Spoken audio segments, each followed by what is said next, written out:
Hello and welcome. In this video we are going to learn how to start and stop the MongoDB database and client. The client is also known as the shell. Open up two instances of your command prompt, or if you're on a Mac, open up two instances of the terminal. The first instance, we'll use that to start the Mongo server. To start the server, you type in MongoD. D stands for daemon. Press enter and that will start the Mongo server.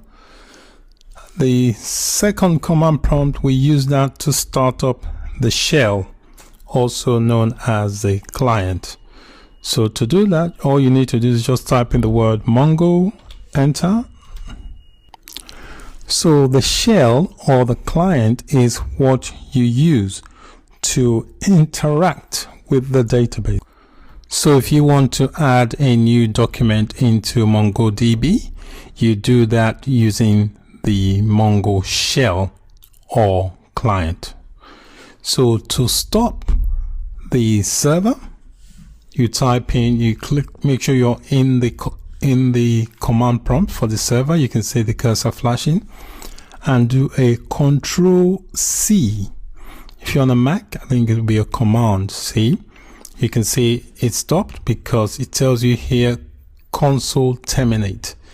And if you're in the client, make sure the cursor is flashing in the client. You do a Control-C as well. You can see it tells you bye.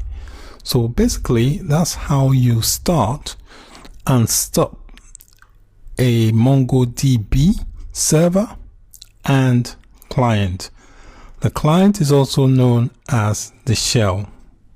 So any command you want to issue relating to MongoDB, you do that through the Mongo shell or client. So that's it for this lecture. Thanks for watching. Bye for now.